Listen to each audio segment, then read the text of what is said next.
living the vitalize. Inner circles here where voices thrive.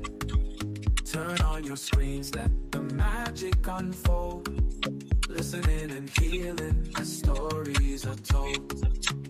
Come on, come on, this is your time.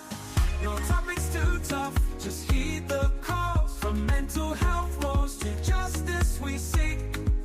Together we rise for the strong and the meek. A safe space for all, let's lift every voice.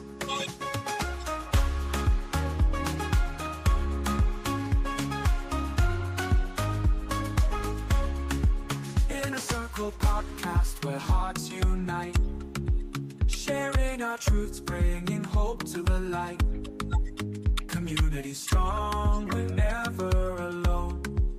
Together as one, we've created a home. With laughter and love, we break down the walls. No topics too tough, just heed the call. From mental health woes to justice we seek.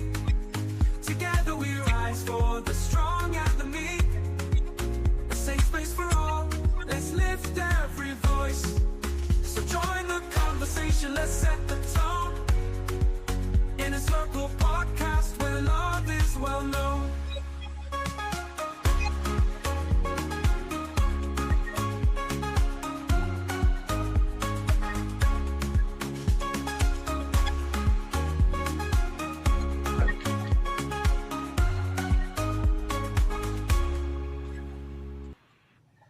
Good evening, everyone, and welcome to another episode of the Inner Circle podcast. I'm your host, Abe Kamara, and today is Tuesday, January 27th already. Seems like it's been a year already. But today is only January 27th. I'm glad that you are joining us tonight. And I'm your host, Abe Kamara. I'm here with my regular man on Tuesdays, Peterson. Peterson, man, welcome to the show. Good evening, Abe. Good to see you. Is that some feedback? Let's see. Are you okay? Yeah. Okay. No, saying good to see you, and I know we come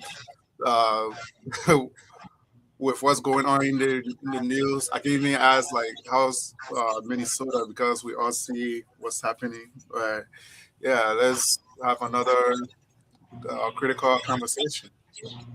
Yeah. So, folks, tonight, as you all know, if you have been listening to the news, if you have been glued to the news, Minnesota has been through a lot, especially over the last couple of months and a half. And then just on Saturday, there was another ICE killing, federal agents, CBP and ICE.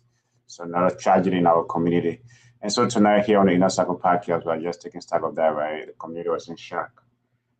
Community in shock. And then the reaction, right? The reaction to the shooting. And then, I think like it was shocking to everyone, and then the reaction from the community, from the government, from everywhere is whoa, But we live in a world, I think, Peterson, very well. We have discussed many times on the show that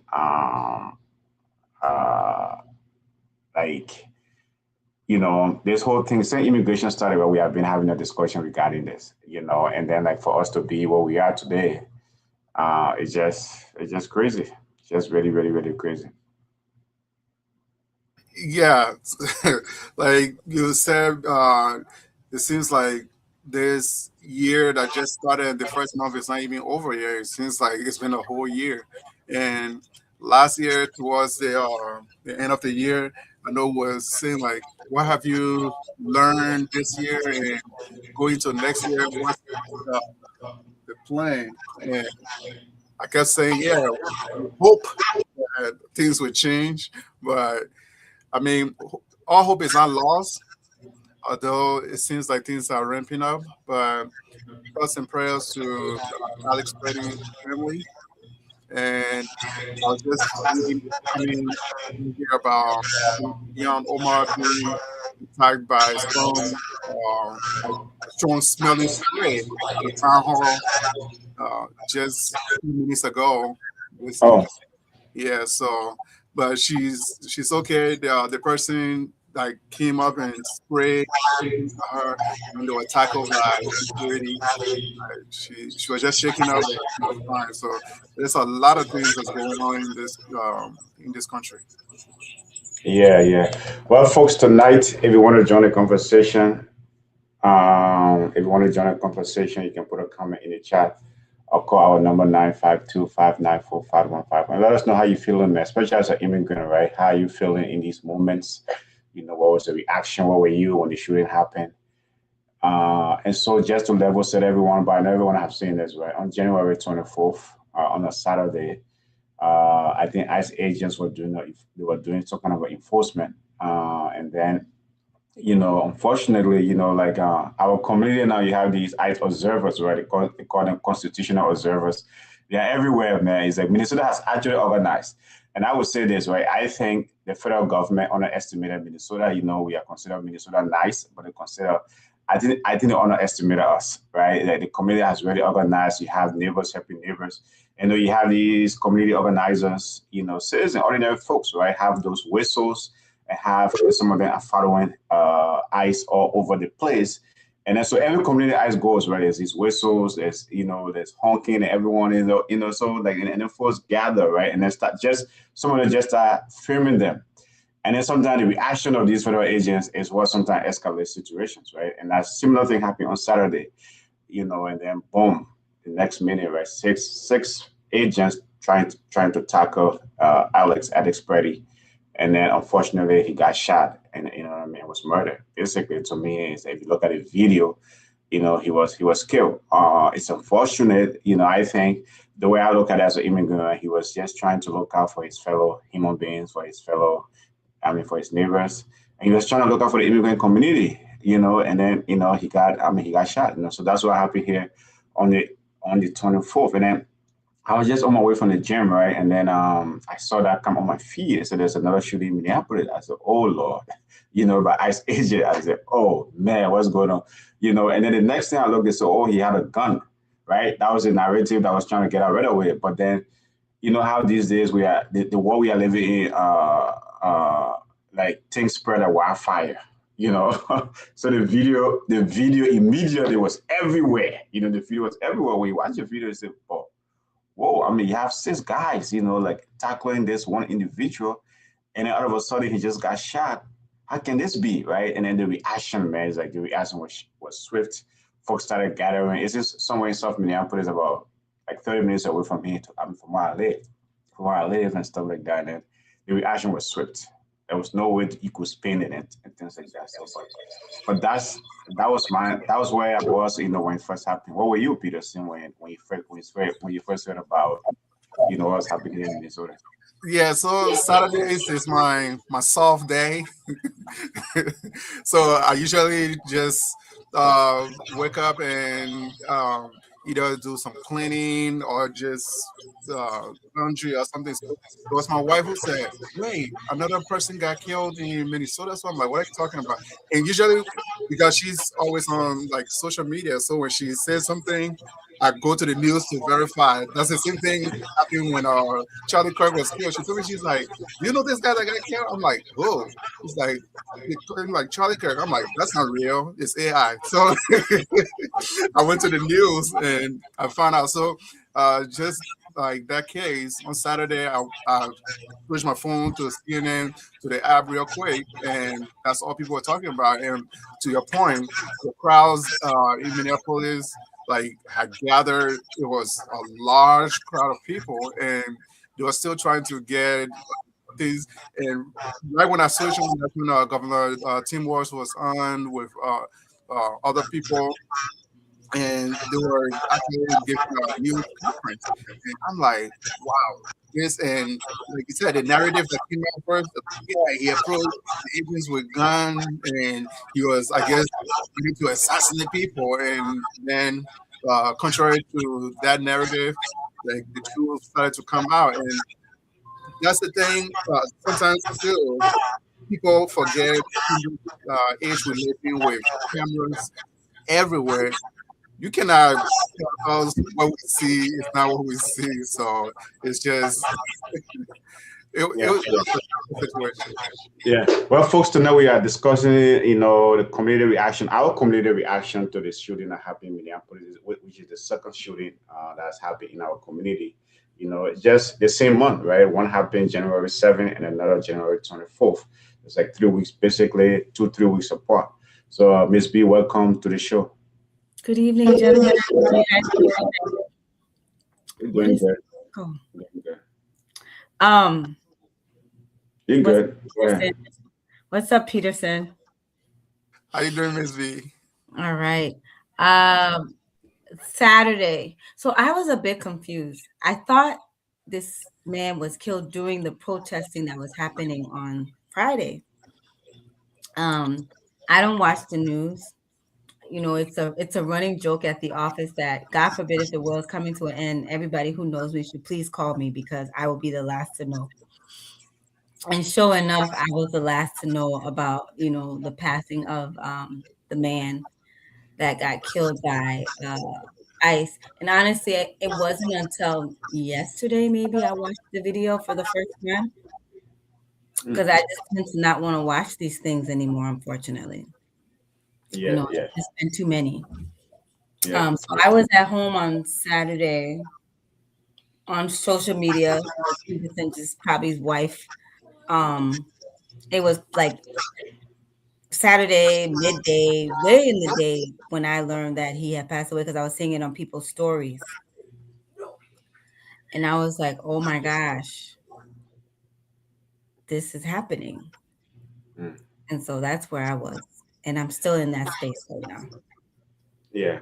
So I just like, I mean, like you got to learn, you got to do it about it midday. I think, that joke, I think, you should have everyone, people should have you on speed that was something happening because if you learn about it midday, because it's happening around 9 a.m., it was all over, right? And, like, I'm with you, like, I don't watch, the only thing I watch on TV or any news, I read my news on TV and on my phone. So everything is like, but I have them to, um, um, where they can alert you, right? I have alerts, so anything happens, so alert come up from, oh, there was another ICE shooting, right? Like in Minneapolis around 9 a.m. I was just about to leave the gym. I heard, I said, oh wow, another ICE shooting. I said, damn, that's crazy, right? And then so like I didn't look at my phone again, right? But then it just started going off. I said, okay, and then before you look, the video was all over.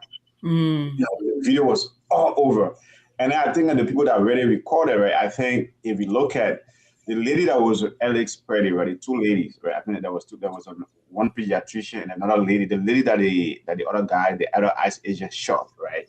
Both of them, they all had video. They saw the angle, right? So they kept recording, And then it's like, so when the whole thing came out, it's said, but this is a murder, basically, right? It's like there's no way you can frame them other than, either these guys are so freaking lazy. I mean, you can't call them law enforcement. You have 6 dudes, right, trying to tackle one individual.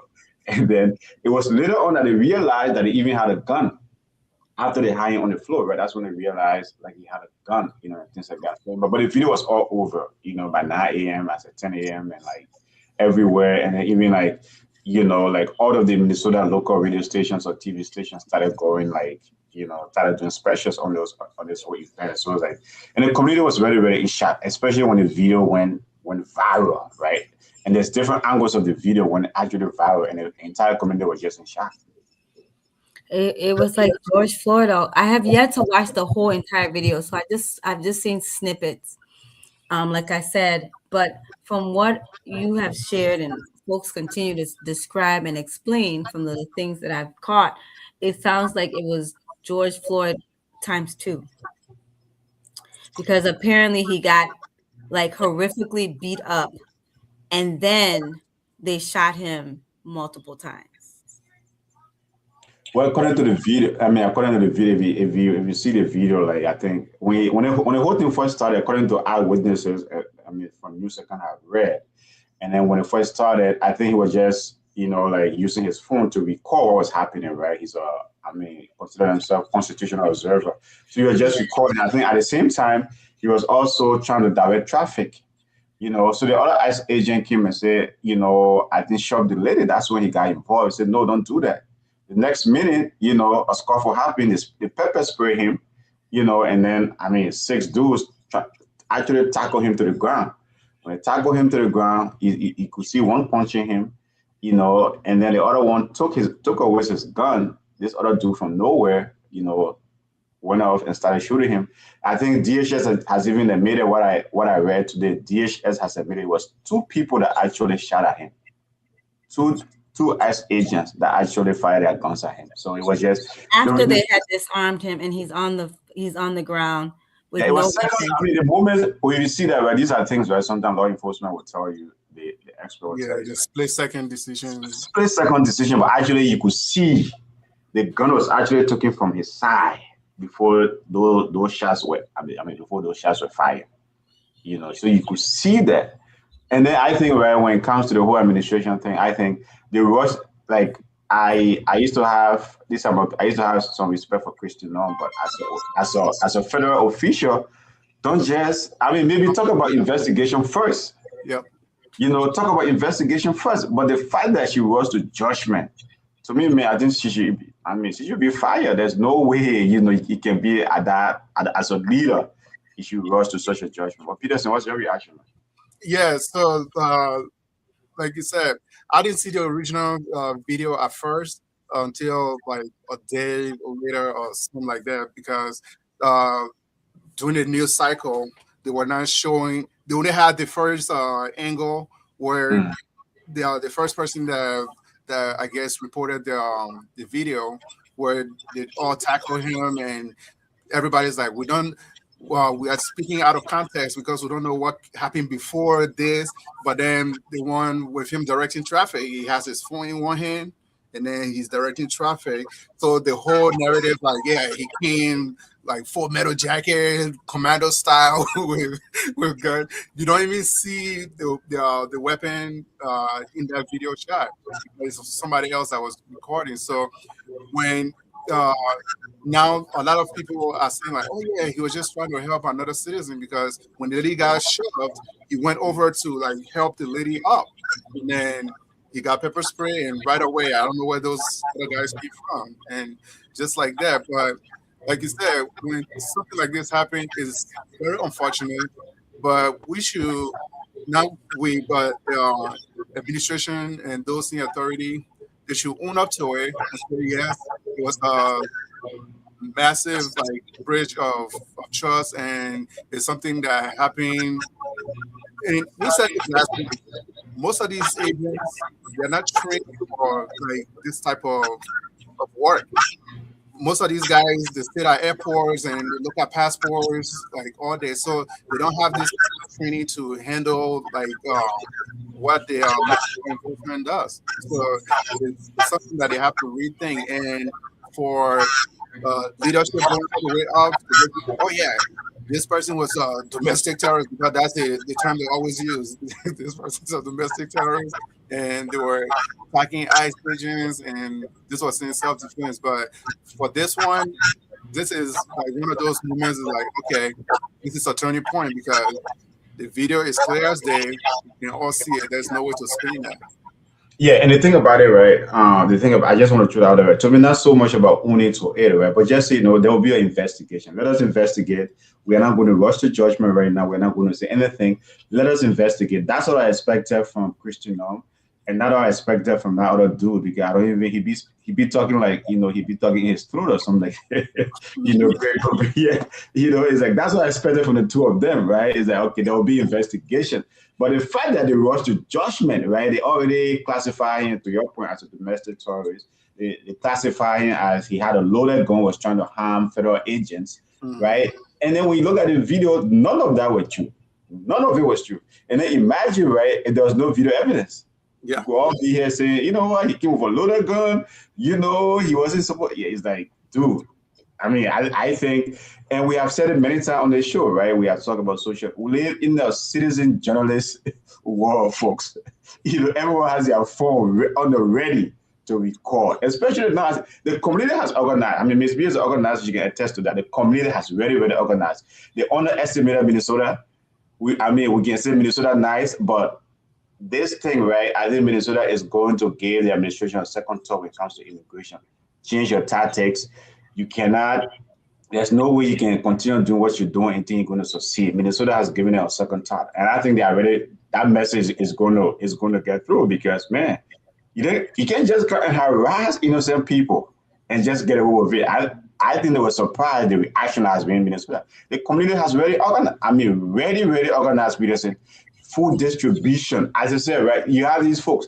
Anywhere as agent goes, right? Last night, let me just give you an example. They were at a hotel by me, like few blocks away from me. To God, the entire community gathered. The kids here in the great Bavino, I think he came to spend a night in the suburb. He didn't want to sleep in the airport, so he came to spend a night in a quiet suburb at a hotel here, right? The entire community, no one knew how. I was shocked, right? How they knew he was there. No, you're on mute. You're on mute. Go ahead. Even the staff is on board in these different places. So, it has hit really close to home for Abe now. He's really starting to sense this thing. Because at first, oh, no, it's not happening in my area. They're not coming here. Why do they need to come here? Da, da, da, da. Even when I told him ICE was there collecting people, he still wasn't believing. Only for him to find out, that the community show up to get them out of their hotel. We don't want them to be comfortable. Right now, families are not comfortable. So we're making the presence of ICE being in our state very uncomfortable for them. Enough in hopes that they're going to go back wherever it is they came from and they will go somewhere else. But my thing that I struggle with is the idea of we're saying, oh, they're going to leave. They're going to go somewhere else, or they'll decrease their footprint or decrease the amount of people that there are in our state. That is not the solution. And if that is a solution we are hoping for, then we still have a lot of work to do, because the solution should be about how do we stop deportation completely, do it in a way that has humanitarian at the forefront of it, right? Thinking about all aspects of that individual and what's going on with the lives that they have created here and have going on here. And then figure out what's that pathway to citizenship. Because like you said, Abraham, the idea and thought process that we're going to deport 14 million people in this country just shows that what brain cells are we operating with? Honestly, we know the economics, we know the manpower that is going to take, and we know there's repercussions on the other end that could potentially happen. So why is that the goal that this administration is trying to project that is going to happen, that we're going to deport all illegal immigrants? Yeah. First of all, let me just say, right? I mean, even before the shooting, the community has been living in fear. Before we come on air, I was telling Peterson, I said, when I used to joke about Chicago, I didn't know that's how this thing, it's like, I didn't know that's how ICE operation actually was, right? I mean, the entire community, whether citizens or non-citizens or immigrants or illegal immigrants, everyone these days, you have to carry your documents. I mean, it's no joke, right? For your own safety. Because another thing too, intentionally people are trying to, especially the immigrant community, right? Forget about our Caucasian neighbors and friends who are kind of standing up for us. But the immigrant community, you want to do your best. I think everyone is trying to do their best, right? Just to avoid any encounter with these folks, because you can see their reaction. So I think the community has been living in fear. Is no doubt, that people, wherever you think ICE is operating, people have been trying to avoid it. And the thing, the other thing too, right, like the demonstration or the protest on Friday, Minnesota really show up. I mean, if I tell you, Peter, you live in the Midwest, how cold it gets. Minnesota was cold. It was negative. First of all, we started Friday. Thursday night, it was negative freaking 40 degrees. Friday night was negative 40 degree, bro. The entire Friday we're in negative 40 degree territory in Minnesota. And then Saturday was negative 20, 25, and then the wind chill almost in like negative 30. And yet the community actually showed up, right? It's like downtown was, before even actually, like Friday, right? It's like downtown was packed. They said the statistics is that it was over 50,000 people. Yeah. So the community really, really showed up. And I keep saying, right, I actually underestimated Minnesota because this place, I would say, I will always vouch for Minnesota, is the nicest state in the union. So to come here, and then other thing too, that I guess to me, right, if you look at it, their own statistics to the government data, there's only 130,000 illegal according to them, illegal immigrants in Minnesota. This is a state of 99.9% white. And you come here to hunt immigrants. What do you think you're gonna do? You're gonna kill white people. You're gonna kill white people. And that's what happening, right? That's what you don't have many immigrants here, Peter. Honestly. Ms. Lee can attest to it. Yeah, it might seem like that you have so many immigrants here. No, you have 5 million illegal immigrants in Texas, 3 million in Georgia, in Florida, 2 million in why are you not going there to hunt them? You come you come in a state with only 130,000 according to your own government data of illegal immigrants. So at the end of the day, who are you going to encounter? White people. And you're going to kill your own white people because Minnesota, Iowa, North Dakota, South Dakota, 99.9% white. Mm-hmm. Okay. Yeah. That's 75%, but we'll stick with that. I mean, the math is not mathing, so hey, I would say, dude, you had to find people of color in this place, okay? To me, I would say 99.9% white. As I did. I mean, and you come here to hunt immigrants, you're not going to find them. Yeah. Yeah. But the whole thing, the immigrant community is pretty protected here. We're pretty protected now that we can see how well protected we are. Yeah, I mean, it's been kind of, I guess, refreshing, if you want to use that term, to see how people in Minnesota have actually come together. Like you said, they are organized, and many of these places that ordinary citizens go, like, I don't know if they have an inside man that tells them, like, hey, we're going to be over here tomorrow. Yes. Make sure. Yeah, so I mean, when you think about it, some of these ICE agents, they're just following orders, and some of them don't really want to be over there. So with that, there will be, I mean, we don't want to say they are leaks, but yeah, there's somebody that is actually giving the whole rundown of where they're going and which neighborhoods and things like that. And for people to be brave enough, still be following them around, not knowing that these encounters can turn like deadly, it speaks a lot. Yeah. Well, folks, tonight we are talking about the reaction in the community regarding Alex Pretty death, for the community reaction. The whole, I mean, for here on the Inner Circle podcast, since the administration took over, we have been talking about immigration enforcement. We have been talking about immigration. And the more we think that maybe things might change or things might settle down, it just keep escalating. It just keep amplifying, for lack of a better word, right? It's like, we hope, as my Peterson always like to say, we thought that was Inner Circle word for 2025, but then 2026 has become kind of the same word, right? So that's what we are discussing tonight. What's the reaction to the shooting, the second shooting in Minneapolis, deadly shooting in Minneapolis. I mean, I learned that there was another shooting in Arizona today by ICE agents and things like that. So, but so that's what we are discussing, right? The whole immigration crackdown. The community is in shock. There's anger. There's fear. There's distrust. I think ICE was at our office today. See, yeah. Oh, ICE was at our office today. Before they came, and they've been coming. Before they came, we got wind of a car that was left abandoned, and there was a note on the car. And so I called it was in Spanish. I called my Latino friend, and I said, I took a picture of it. Can you translate this for me? And it was basically, the woman said, my name is so-and-so, and I've been taken. Can you please notify my family? And so, and call this number. So we called the number, and, we talked to the person. They said, unfortunately, she's already been deported back to her country. Wow. Oh. That quickly.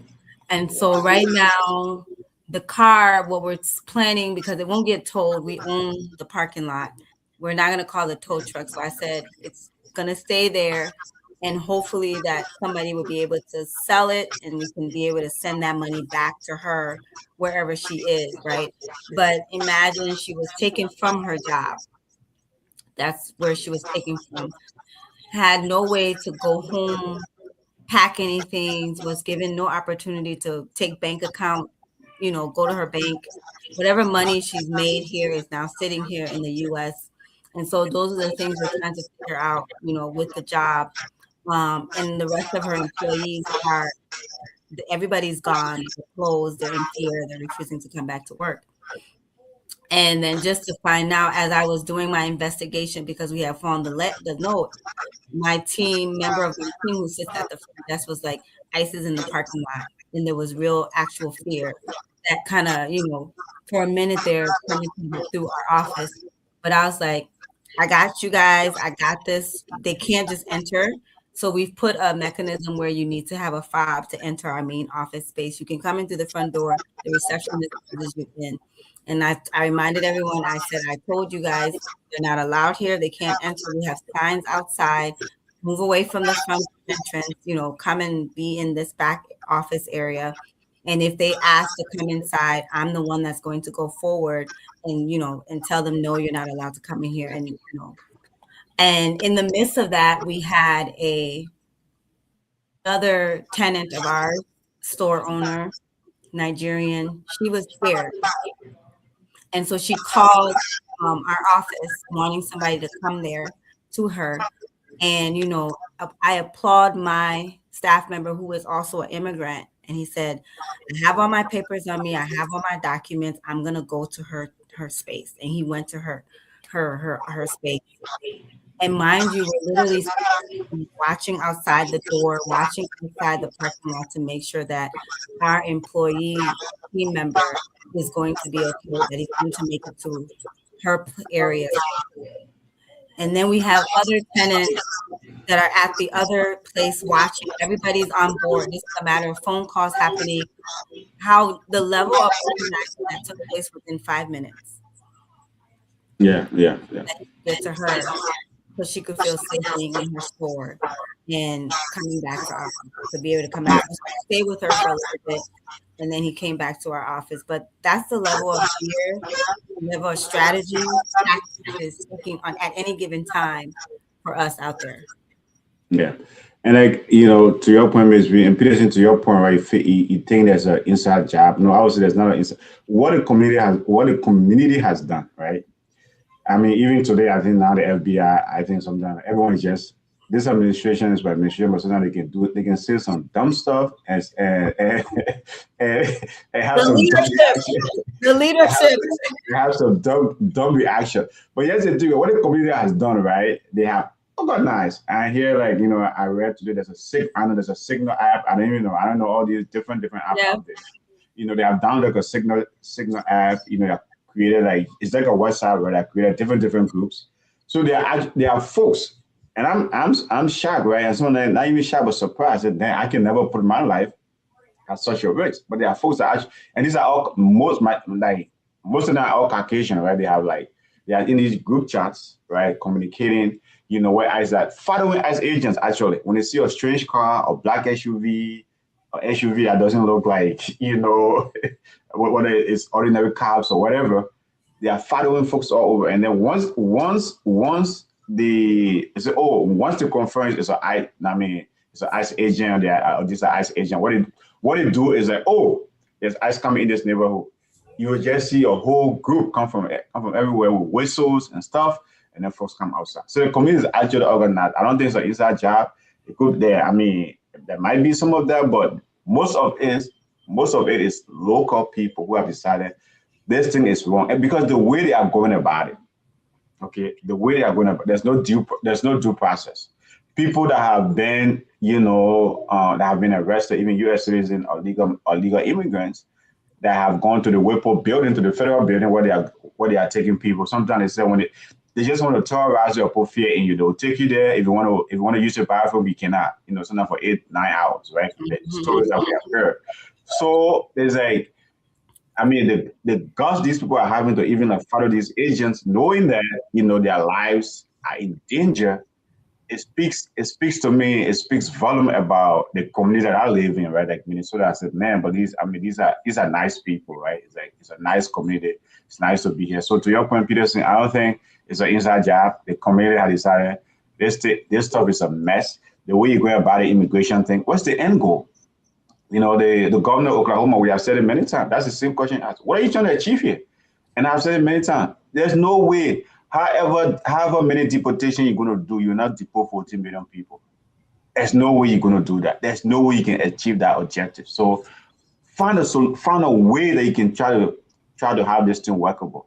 And then hopefully what the administration have done already, have sent a new person, a new point person, who what I'm hearing is a person who want to actually focus on the criminals and those that are facing deportation to actually be the one they are targeting instead of just targeting the entire community, because that's how it seems right now. They are targeting the entire immigrant community, which Yeah. is it's nuts. You know, it's like as an immigrant, you feel like, man, I thought I came to America, things were okay, right? I came here to live the American dream. I didn't know they were going to be hunting me, all over the place. So could you make some, I didn't catch that press conference. Could you make some good clarification? Because rumor has it, somebody took wind of that press conference and said, oh, now the people are going to grant everybody green cards. So what specifically did they say in that press conference that they were going to do moving forward? They were like the only thing the president like if you look at Tom Hartman, right, his background, he's been one of the person in the administration that has been, kind of going a loggerheads with Christian Norm and Greg Bevino.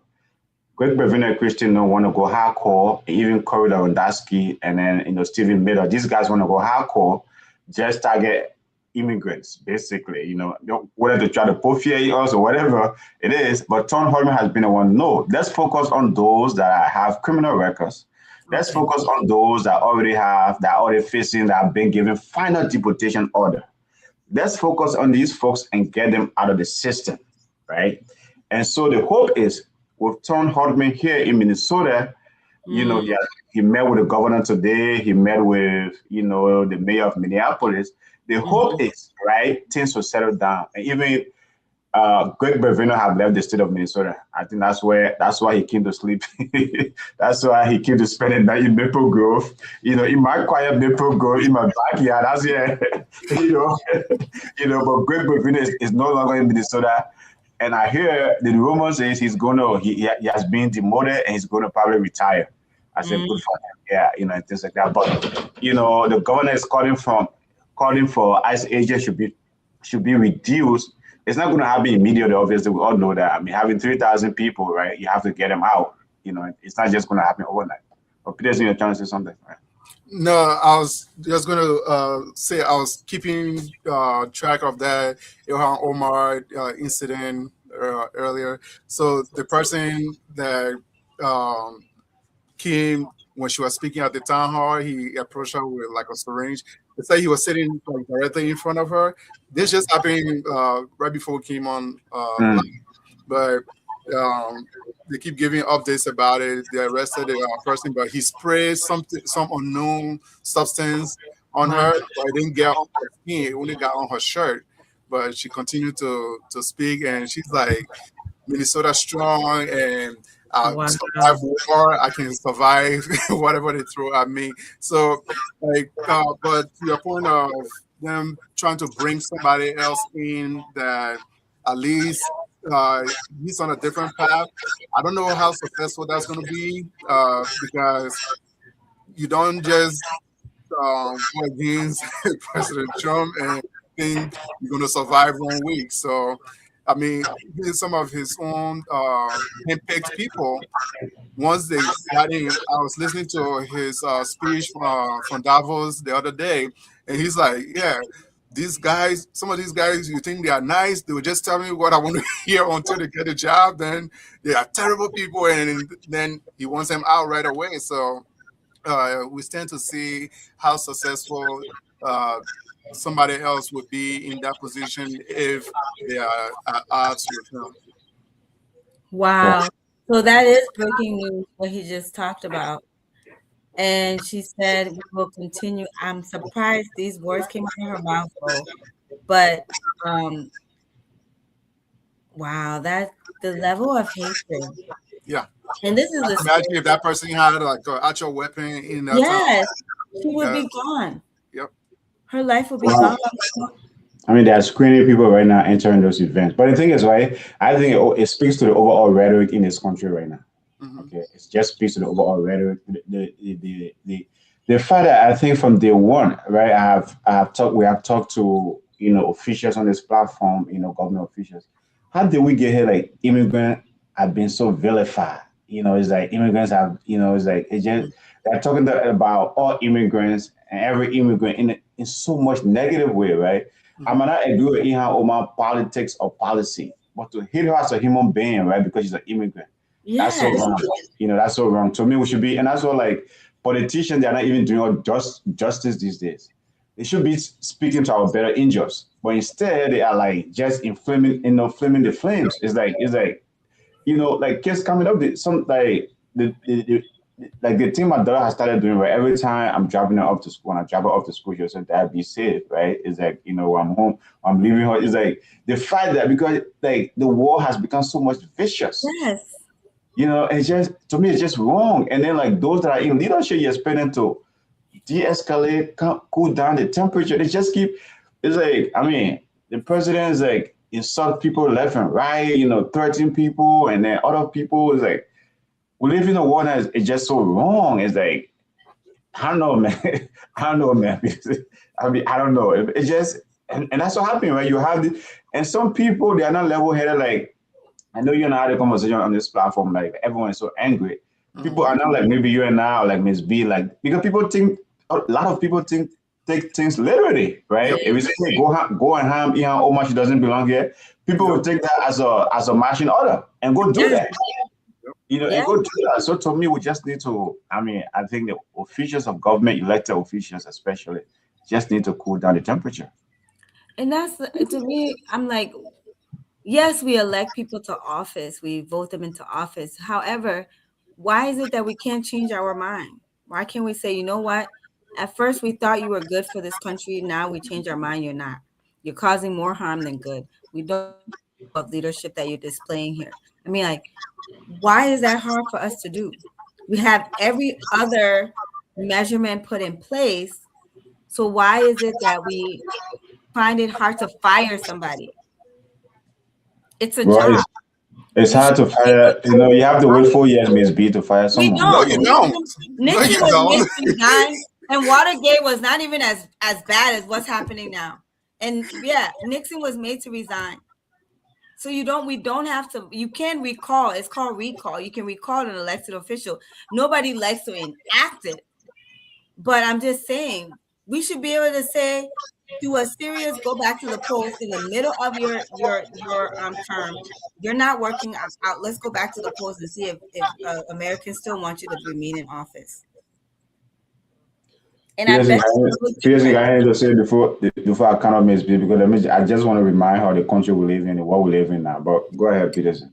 No, I mean when she said that, you said no, you have to wait 4 years, and my point is every other job, every other position, no matter if you are elected or appointed into a role and you are not performing the way you're supposed to, you can you can get fired. I mean, the fair chairman, the other roles they're appointed, and then right after that, if they don't agree with the president, it's like, I want this person now. I want I want them fired. I want them. So it shouldn't be that that particular role of presidency is out of bounds. Okay, but here's the thing. Yes, I want to say, and we gotta be realistic, right? Hmm. We live in a country, and we live in a country that's politically divided. Okay, Sure. whether you agree or not, right? The country is politically divided. Okay, it's almost like 50-50. If you even look at the election result, right? He won the election. He won the popular vote. The other thing, the things he campaigned on, and then mind you, the implementation has been poor when it comes to this immigration study. Implementation, the way they are going about it has been poor. But mind you, he campaigned on this thing. Two things that actually, I would say three things. If you look at the analysts, the political analysts will tell you three things that made Trump to win the election. Number one was the economy, which is what inflation, right? He was going to bring prices down. That's one. Two, immigration. Three, this gender thing where you Democrats like all over the place, right? Man, like man, the man, Okay. yeah, the Okay. man So into woman say the man. I have So a wait, quick question. so wait. So these three things made him to win the election, right? Hmm. Hmm. The economy, I mean, a lot of people will tell you he hasn't done much, right? Ordinary average Americans will tell you he hasn't done much to tackle inflation. Immigration, right, is beginning to turn against him because the implementation has been very, very poor. he is going above the mandate that was given him because he promised the American people was going to be the worst of the worst. Now they are going after every immigrant. Right? That other issue, I don't want to talk about it, but what's up? What's No, the so I was question? going to He ask just when said you. why he doesn't qualify to still remain in office. But go ahead, Peterson. No, I was going to ask him a quick question. So, of those three things that he campaigned on and he won, which Uh-huh. of them has he done successfully to say, "Oh, okay, well, this is what you promised, and you've actually done it," or even a half decent job of doing it? So let's keep you in. So yes, I would. I mean, yes, I would tell you, right? Yes, I would tell you. Yeah, Mhm. I mean, for prices to come down, it's not just going to happen overnight. If Well, you're that's just what going to wait. If you're just going to be, I mean, the economy is not just about inflation or prices and things like that. The economy is broader, right? To me, right? Like he passed. I mean, they passed the big beautiful bill, and that was signed into law. If you are just laser focused on the economy, I tell you, we won't be having this. I mean, the discussion right now, but I think he's distracted. Immigration is distracting him. Other things are distracting him. So he's not focused on the one thing every American, every individual in this country want, which is look, I just want to live my normal life, go to work, feed my family. I think that's why, whether you're an immigrant, you're American, or you're born here or whatever, that's all you want. You want a better economy to what? To be able to feed your family, support your family, and live your life. If the administration was doing that, we won't be having this conversation. But I think the president is distracted, but equally so, there are still folks, he still has support. So there's no way he's going to be impeached. I mean, the only reason why Nancy resigned because he felt that he felt that he was going to be impeached. But there's no way you're going to impeach Trump. Even if impeaching the Republican Senate is not going to convict him. So it's like, what? I mean, what's the point? You got to wait 4 years. That's what I say. And we are only going 1 year, so you got 3 more years to wait, Miss B. or maybe to That's the midterms. well, if you guys win the midterms, right, it's going to be no, you might impeach, but to convict him, that's another thing. I think we will definitely be the powers that be, not me, but the powers that be will definitely be aiming to do that. I think that is the goal, that this midterm will bring about the change in the legislature to hopefully move towards impeachment. Yeah, There's a well, time and a place for everything, and this is not something that has not he himself said, "Oh, I'm going to enact something that has been enacted before." We are going to enact something that has been enacted before on him too. It's just that simple. you see, I'm just saying, you guys shouldn't overplay your hand. That's what I'm saying, right? Like not because one, you see, the thing about it, and I've said it many times on this show, right? Your papi, that stupid papi, he was dying already in office. Okay, he just opened the border. Why? Okay, people started coming through. And then now, our man Kimmy now, he's still like every administration oversteps. That's the thing sometimes you see about politicians, right? The things you campaign on, you're not actually doing the things that you campaign on. You go and doing different things. Look, the four major newspapers in this country have come. Look, the immigration, the way they are going about immigration is wrong for this country. It's wrong for the economy. It's going to impact the economy. Okay, you don't do immigration enforcement like that. If you say you want criminals, go ahead and target the criminals. But to go over the country hunting immigrants, especially come in a state again that's 99.9% white and hunting immigrant is wrong. And every major newspaper have said that. Folks have been saying that. I mean, the immigration stuff, they have to what? They have to recalibrate. They have to change course. Other than that, it's going to blow up in their face. And they have seen it in Minnesota. If they continue this on this path, you know, the midterm, I can tell you, right, is like, I mean, I'll be voting this midterm. My own party, anybody that supported immigration crime, I'm not going to vote for you. I can tell you that for sure because I feel like, God, you know what? You're hunting down immigrants. Honestly, if you're going to support, look, a Republican candidate who, like, he was, I think, a top Republican candidate for governor in my state, in the state of Minnesota, dropped out of the race because the way the immigration enforcement is going, he's seen it in his own backyard. His neighbors are being stabbed because of the color of their skin, right? Because they look different, even though they are U.S. citizens, Latino. There's a Mexican restaurant, in St. Paul, that is frequented by so many Caucasians about to close down. Why? Because all of those Latino employees are afraid to go. Are afraid to come to work. So there's no way, like no matter, it's like, election can be about so many things, but if you're going to come after my community for the wrong reason, there's no way I'm going to support you on that. And it's not only me, a lot of Republicans are saying that. I don't understand why y'all missed that moment when y'all current elected Republican official was saying that those were the things that he was going to do. Why was not? Why we was did not miss any moment? As I said, the campaign promise, Miss B, was the campaign promise was the worst of the worst. Criminals. Nobody want criminals. Do you want rapists? Do you want rapists, gangsters in this country? No. If someone come here, you are given the opportunity to do the right thing, and then you want to become a gangster. To me, man, hey, the law should deal with you, and if it leads to deportation, fine. And that's what he campaigned on. Now, as I said, they have gone beyond that. They are hunting every immigrant. I would say that. We are living now here in Minnesota. I used to tell people all the time, how Chicago, right? Or maybe those that are in Los Angeles and things like that. Now it's happening in our own backyard. We are seeing it. Every day I have to carry my passport card with me. And I pray to God not to even encounter these fools because they are so aggressive. It's like, that's just a fact of it.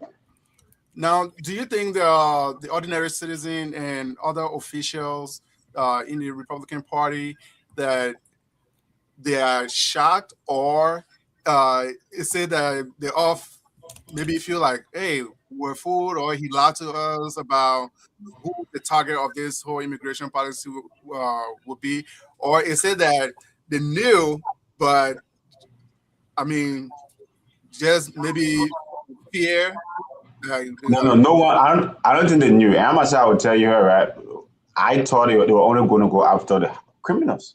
Hardcore criminals, not people who are just working. Look, even Joe Rogan, one of the prominent supporters, the podcaster Joe Rogan said it.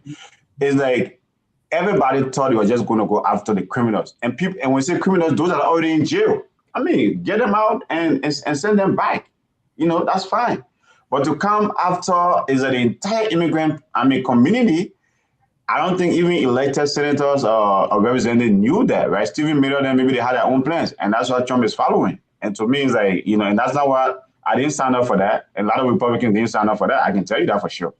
So Ms. B is like, not that we knew that, you are coming to hunt. I would see somebody coming hunt me, now go vote for this. What's wrong with you? So yeah, we've been impacted the most. In Chicago, everything that was going on, their record was like about 5,000 plus people. In Minnesota, we're at 10,000 individuals who have been detained by ICE. That number, though, I will question that number. Is it really 10,000, or the administration just putting numbers out there? Because even the state said they want to see evidence of that, and DHS has not, because that's DHS records. Yep.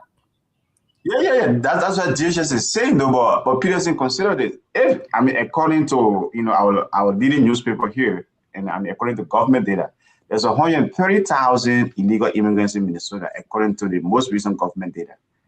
To arrest 10,000, then most of those people are not even illegal immigrants. Because I would tell you, most of those that were here and the new ICE were coming, some of them have gone to other states and things like that. So the 10,000 people, if that number is real, then a lot of people have gotten caught up that were not even, I shouldn't have been in those numbers.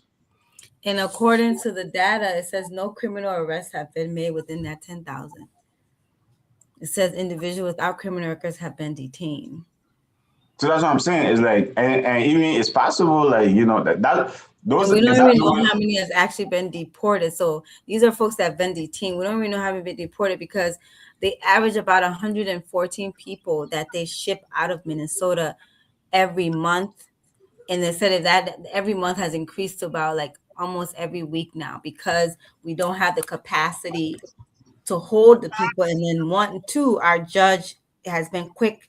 So our lawyers, our judges are really prepared in Minnesota. And what they've been strategic about is bailing, giving everybody bond. And lawyers have been available to show up, file that necessary paperwork immediately for people to show up in front of the judge and be able to get bond. And when ICE noticed that right away, what they're doing now when they detain you is they make sure they ship you out of the state within 12 to 24 hours. That is something, when they arrest you, and I think we discussed this last week on the platform. There are 3 states that are taking people: Oklahoma, New Orleans, and Texas, right? Yeah. And most of those from Minnesota, they are taking them to Texas, and a part of Texas to the Mexican border.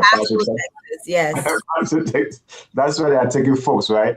And then now, and so it's like, I mean, I think the show we had on Monday last week, Monday, with the ACLU guy, there's like, now it's like even lawyers have to go to Texas now to argue, right? Like on your behalf, your lawyers have to actually go to Texas, right, to argue to get you out, which is like, to me, I mean, I don't, again, right? I mean, I'll echo the Oklahoma governor. What's the end game here, right? Just arresting people. I hope And they will give I hope they gave our state a break, man. and to show you how sometimes you can be feeling so paralyzed that your position, education, nothing of it quantifies you to be able to access relief for your family member any sooner. Just got an email today giving us thank you for a young man that was all the way in Texas. Um, Wife works for the state, works in the courts, and he was still detained and sent all the way to Texas. You know, but by the grace of God, they were able to get a hold of the situation, get him a lawyer. Lawyer went down there, like you said. Now it's not you can't even fight the case from here. Lawyer had to go down to Texas, and he's been released. And now they have to fly him back home. They don't even offer up an apology, a sorry, or even offer to pay you for your way to come back. They leave those expenses on your family. So just imagine out of nowhere, $10,000, $20,000 in expenses, the economic impact that's going to have on a Black family. When will you recover from that? Or even on a Latino family. And that's what they fear. That's why, Pearson, there's fear in the community. I know, man, you experience that in Chicago, but that's what there's fear in the community because God forbid, right? If these fools encounter you, arrest you, and then ship you to Texas, and you don't have the resources, and they are just, if you don't ship you, like where even American citizens have said this, right? Sometimes like the Hmong guy they arrested in St. Paul, after they took him, they drove him around for like for 2 or 3 hours, and then they just dropped him off. Okay,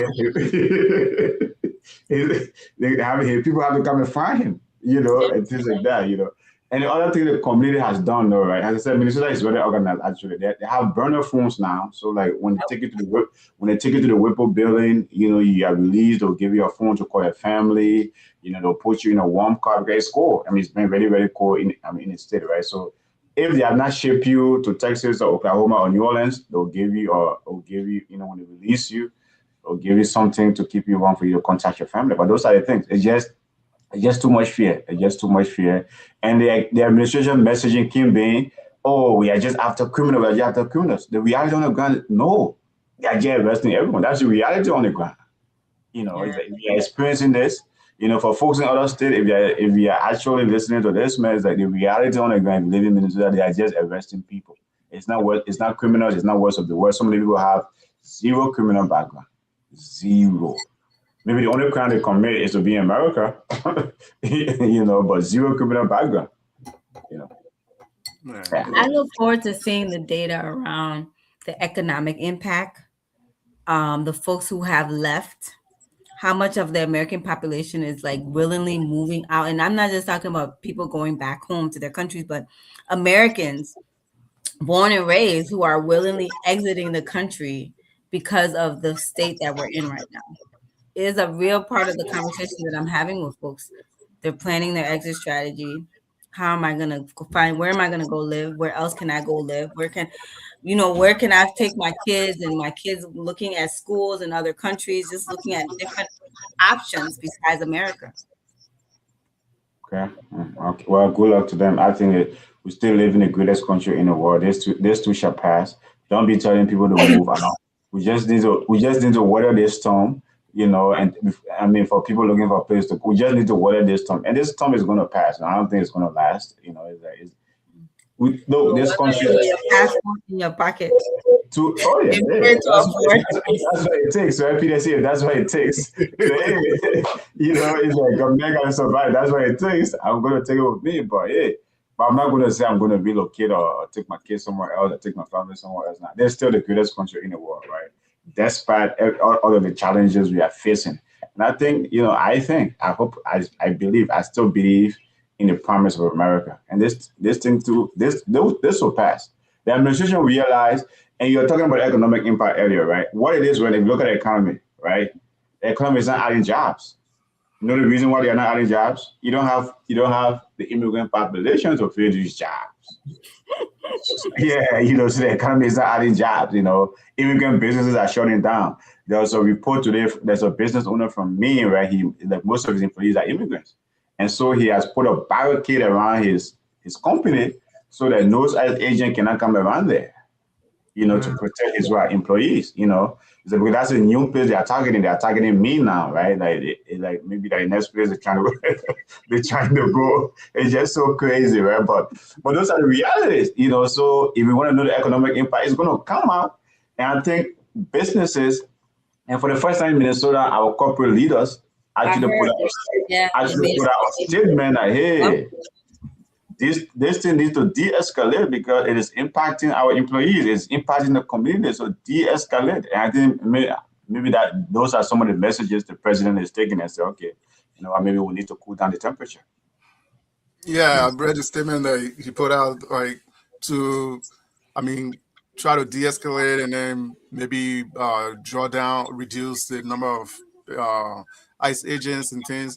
And then I read earlier that, of course, he said Alex Purdy, he's at fault, but then he turned around in the same breath and said he wants an honest investigation. So I don't know how that works. If you say, well, you are at fault, but then I want to investigate to make sure that you are at fault and things like that. But yeah, the temperature in this country needs to go down. And like you said, maybe this is a turning point if we have prominent Republicans and other elected officials come out, and it's not like they're going against the president, but to actually just honestly say, what is this all about? You can just target like everybody, whether they're American or not. You can just target everybody. If the goal was to get rid of all criminals who are illegal, yes, everybody's for that.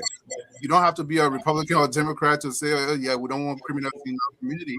So, but to just use that as a disguise to go after everybody, we don't know what the end game is, and it's just deporting people, and some of them don't even go to their own countries, or because they don't know they don't know their country.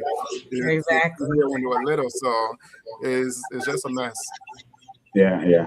Obviously, right? Like the political response or the response from administration regarding Alex Purdy, I think to me is wrong. As a human being, it's wrong, right? Like you shouldn't do that. Labeling him as a domestic terrorist. What he did, I'm not that brave to be at a protest or be recording ICE agents. But that's his right. The Constitution calls for that. He had a gun, but he had a concealed carry. How many times we have talked about on this show? Like to me, the Second Amendment is. Personally, even though I'm a Republican, but that stuff is dumb. But that's the law of the land, right? You have the law that Republicans uphold. Exactly. And when a citizen is exercising the right you give them. Yeah, the man had a concealed carry. He had a permit to carry, right? The NRA, the National Rifle Association, is carrying and say, hey, even at a protest, you can take a gun with you.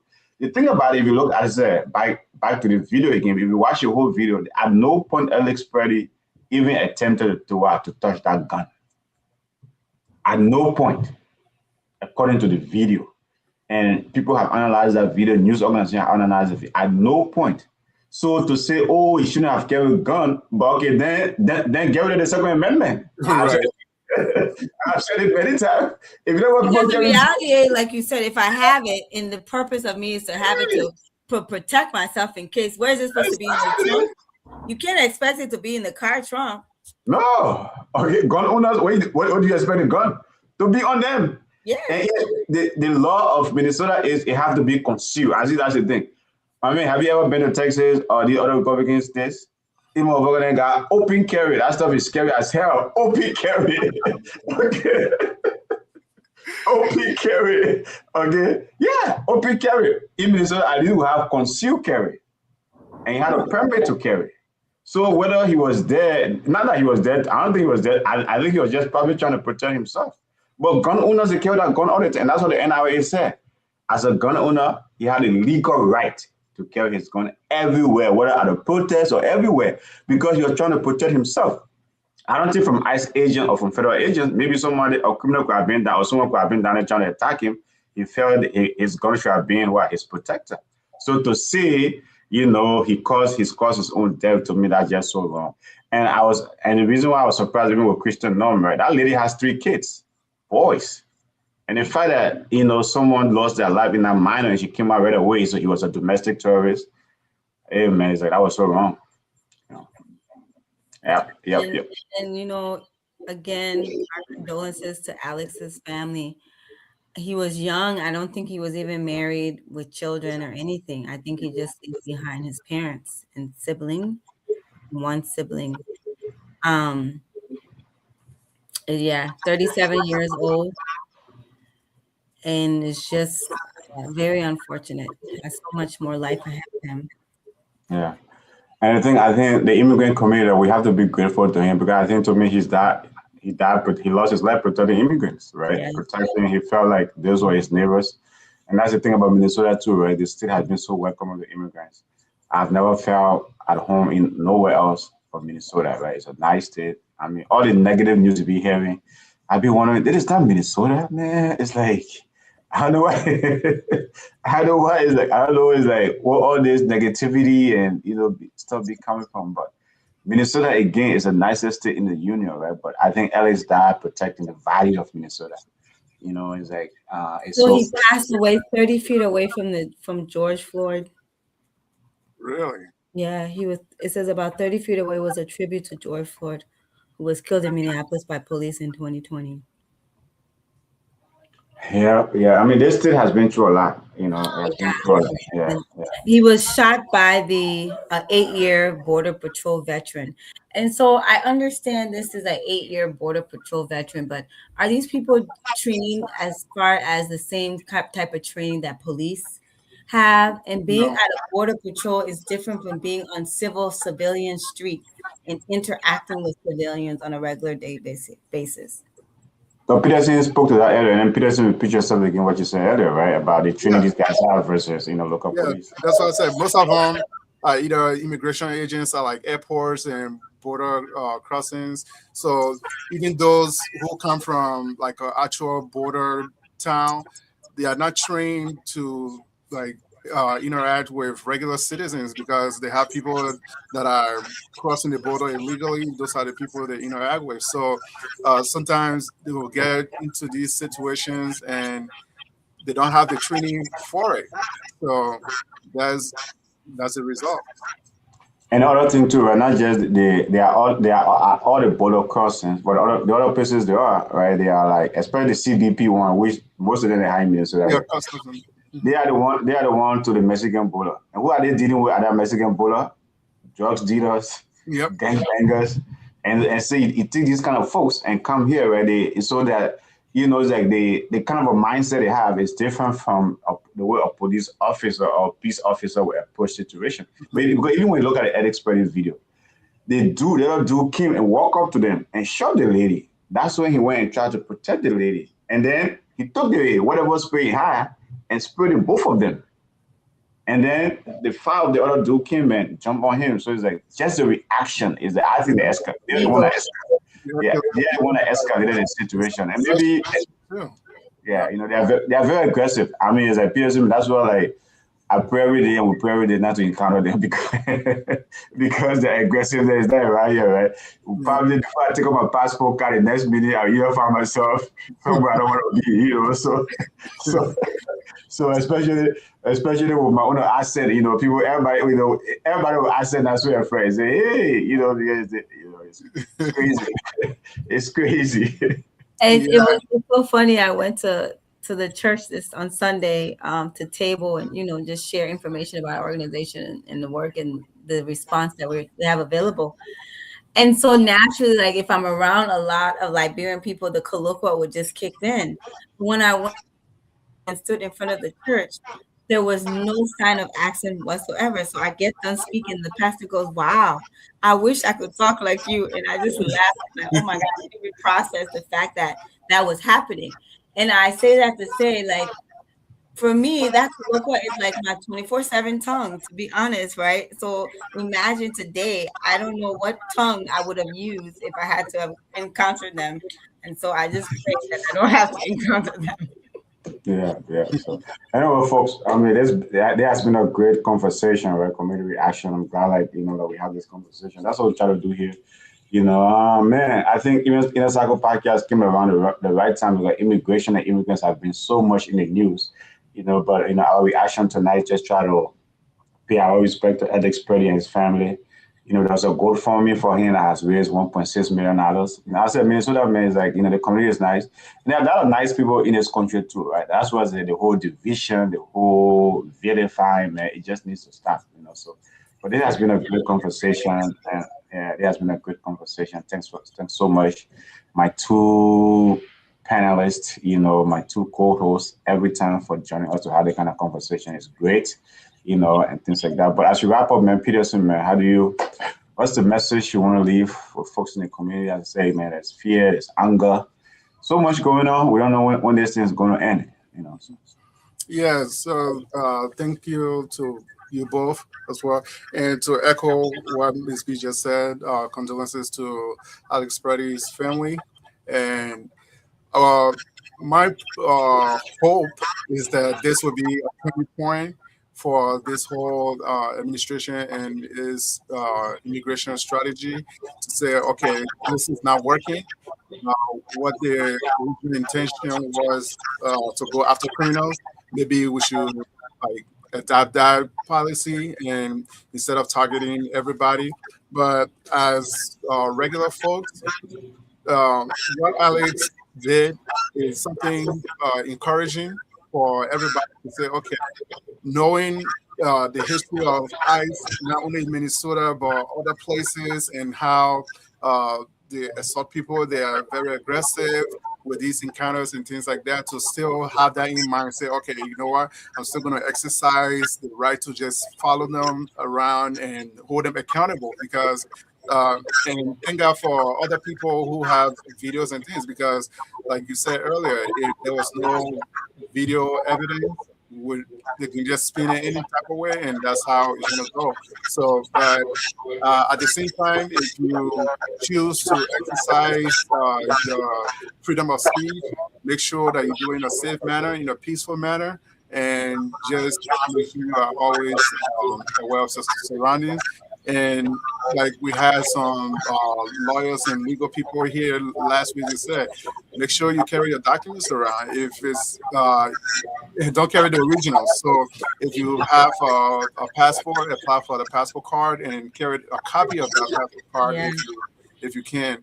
If you cannot, at least take your passport card with you, not your actual passport and things like that. But and let Minnesota be like that city on the hope on the hill for the rest of the country. Like how, despite everything that is going on there with all these challenges, they've come together, and we see that not only like in the news, even in the news, they've been like telling people, wow, like the community really come together and they're organized and they have all these things going on in the community. So thank you.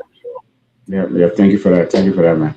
Miss B, as we wrap up tonight, I know you are a pillar in the community. You're activist in the community, very active in the community. But as we wrap up tonight, what's the message for the community, especially for your Minnesota folks? I mean, I just want to hyper elevate the need to be safe and stay safe. That should be your first level of defense against whatever is happening right now, is just for folks to stay safe and be safe. Feel free to reach out to ACER, African Career Education and Resource Inc. We're going to do our level best to support and address whatever issues or concerns you may have. So contact us. And, just that there is enough room here for all of us. There's enough room, there's enough space here for all of us. Okay, okay. Well, thank you guys. I mean, thank you guys both for that. And what I want to close with tonight, though, I want to appeal to the administration, man. It's like there's no way you can deport 14 million people. And I want to appeal to every American, right? There's no even the illegal folks that are here. These are human beings, right? Let us find a way to maybe regularize their status, to just label the fact is violent criminals. That to me, that narrative is so wrong. When you refer to immigrants and then violent criminals and things like that, no matter you are white, you are brown, you are Hispanic, it's like we need to change because like to me it's verifying every immigrant. If you just it's not just the illegals anymore. If you talk about criminals and things like that. Once upon a time, we all have experienced certain kind of a situation of the law in this country. And so you're just going to want to get rid of the worst of the worst. To me, that's the wrong way to go about this thing. The administration needs to find a way to say, okay, get rid of the hardcore criminals, the one you already have in the system, and then find a way to regularize the 14 illegal immigrants that are in this country. Because these people, this country needs them. This country needs them. Okay, there's no way you can get rid of them. It's only going to for immigrants and immigration to become a cultural issue. It's like I feel like as an immigrant, I feel like I'm being used as a pawn. It's like it become a cultural issue, become a cultural war between Democrats and Republicans. It's like make sense to me. Honestly, we shouldn't be at a place where we are arguing over human beings, basically. And I think the administration really, really needs to rethink this. Whether they, Democrats, Republicans, and Democrats need to. It's not about defunding ICE. That could be politically stuff, right? Find a way to regularize the status of the 14 million people that are here. Let these politicians find a way to work together. That's the only way we're going to get through this thing. Other than that, it's just going to be noise and noise and noise. And as we have, as we are discussing this platform from day one, we have been talking about the immigration thing. We want to even Cycle Parkers want to move away from it, but it doesn't go away. It keep coming. It keep amplifying. It keep getting worse. What's the end goal? So that's my appeal tonight to the administration, to every politician in this country. Let the de-escalation start because it's not doing any good. The other thing that gets to me, right? Why the girls fighting among ourselves? Wall Street, the stock market is hitting records. These folks are getting rich every day, and we are here. It's just trying to make us to fight among ourselves. It's so wrong. Everybody just want to live a normal life, and that's my appeal to the administration, to every politician in this country. Please help us live a normal life. So that's what I have. Any last word for any of you guys before we close? Thanks, everyone. Okay. Well, thanks, folks. We'll see you guys back here tomorrow. We have a special guest for our business segment. So Ms. B and I we're going to be talking about credit tomorrow, even though they are trying to deport us. They are hunting us back and forth. But we're still going to talk about credit because we want to buy houses, we want to do things. So by the way, folks, thank you so much and see you guys back here. Good night. Good night, everyone.